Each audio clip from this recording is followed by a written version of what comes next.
Madu dikenal sebagai obat rumahan yang memiliki jutaan manfaat sejak 158 juta tahun silam. Keberadaan madu sudah terukir di dinding-dinding piramida Mesir kuno. Bahkan di kitab suci Al-Quran pun madu turut disebutkan.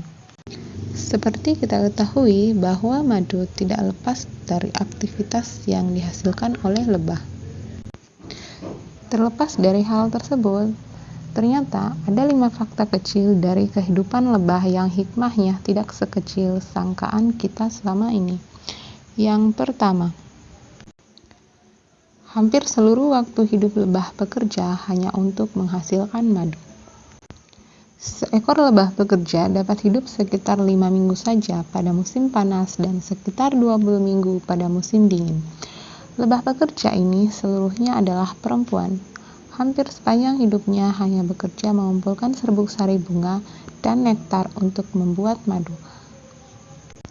Menurut National Geographic, lebah dapat terbang sejauh 25 km per jam dan 200 kepakan sayap per detik.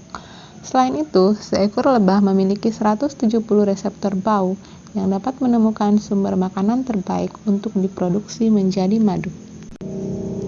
Fakta yang kedua, seluruh hidup lebah pekerja hanya dapat membuat 1/12 sendok teh madu. Sebagai bagian dari koloni, ratu lebah memproduksi sekitar 1.500 hingga 2.500 telur lebah per hari untuk kelangsungan hidup koloni. Ratu lebah melahirkan telur-telur lebah yang bertugas dalam satu koloni. Lebah-lebah pekerja bertugas mengumpulkan serbuk sari bunga dan nektar dalam memproduksi madu dengan saling bekerja sama. Sepanjang masa hidup lebah pekerja yang mencari serbuk sari bunga dan nektar untuk memproduksi madu ini, seekor lebah hanya dapat memproduksi 1/12 sendok teh madu. Maka 1/12 sendok teh madu diproduksi sekitar 5 minggu lebih oleh seekor lebah. Bayangkan, 1 sendok teh madu yang kita konsumsi itu dibuat oleh sekitar 12 lebah pekerja yang hilir mudik sarang dan sumber makanan, mengolahnya menjadi madu selama lebih dari 5 minggu. Sendok teh madu ini bahkan dapat menyehatkan tubuh kita untuk sepanjang hari. Fakta yang ketiga, kontribusi kecilnya bagi koloni, bukan untuk si lebah pekerja itu sendiri. Selama musim panas, para lebah bekerja hilir mudik mencari serbuk sari bunga dan nektar, menyimpan dan memproduksi madu 2 hingga 3 kali lebih banyak dari kebutuhan konsumsi mereka.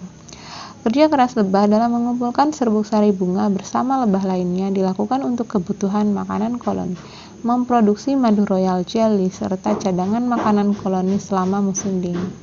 Pada musim dingin, lebah jantan bahkan dikeluarkan dari sarang agar satu koloni dapat bertahan hidup. Fakta yang keempat, pekerjaan lebah saat ini dapat dirasakan generasi lebah selanjutnya demi kelangsungan hidup koloni. Selain sebagai suplai makanan di musim dingin, para lebah pekerja ini bahkan memproduksi madu yang dapat mereka berikan untuk generasi mereka selanjutnya. Madu yang diproduksi dari serbuk sari bunga dan nektar disortir dan disimpan, tidak dikonsumsi seluruhnya. Apabila ratu lebah mati, larva calon ratu lebah akan dipilih untuk diberi makanan madu khusus, royal jelly.